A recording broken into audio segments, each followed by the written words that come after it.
Have you ever trusted someone so fast that you didn't see the trap? What if the person calling you bro was quietly planning your fall? And what if the biggest danger wasn't your enemy, but your newest friend?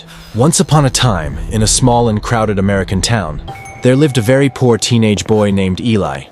He was 17, thin from skipped meals, and he wore the same old black hoodie every day because it was the warmest thing he owned. Eli lived with his mother and little sister in a tiny apartment above a discount store. The ceiling had water stains, and the fridge was often half empty.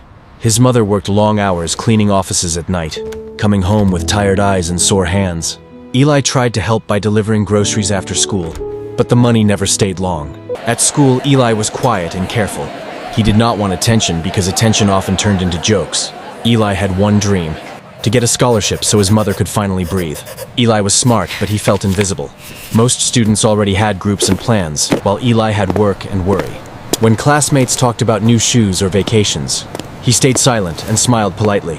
He hated being known as the poor kid, so he tried to be the nice kid. He helped teachers carry books and shared his notes. He said no problem even when it was a problem. Deep inside, he wanted one thing more than money: a friend who would choose him on purpose. And when you want something badly, hope can become louder than warning signs. One Monday, a new student joined the class. His name was Drew. Drew was confident and friendly with everyone on the first day. At lunch, Drew sat beside Eli like it was natural.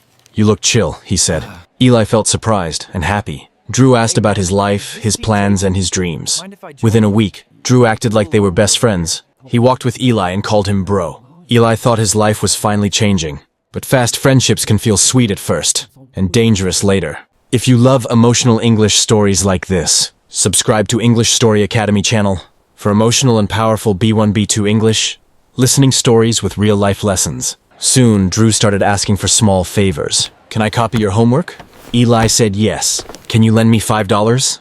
Eli said yes again. Then Drew asked him to lie to a teacher. Eli felt uncomfortable but didn't want to lose his only friend. Drew borrowed Eli's phone and hoodie, just for a minute. In public, Drew sometimes acted like Eli didn't exist. Eli noticed but told himself he was overthinking. Because when you are lonely, even weak friendship can feel like rescue. One day the air at school felt strange. People whispered when Eli walked by. A teacher called him to the office. The counselor showed him a video from a group chat. A wallet was on the floor. A hand picked it up. The camera zoomed in on a black hoodie sleeve with a small tear. The caption said, "Eli stole it." Eli's heart dropped. The hoodie looked like his. Then he realized the truth. Drew had borrowed his hoodie. Drew had filmed it. Drew didn't choose Eli as a friend. He chose him as a cover.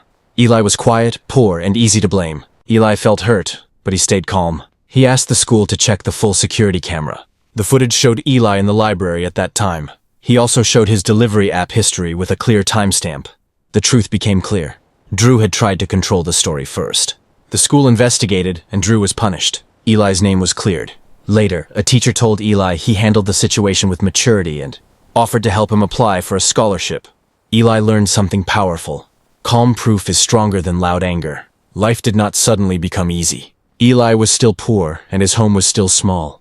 But something inside him changed. He did not stop being kind. He just became careful with trust. He learned to watch actions, not smiles. Months later, he made one true friend, someone who respected him and never rushed closeness. Eli finally understood.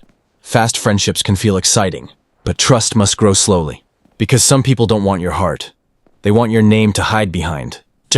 Moral of the story: trust is not a gift you give quickly. Trust is something people earn with time and respect. Subscribe to English Story Academy channel for more emotional, interesting B1, B2 English, listening stories with powerful life lessons.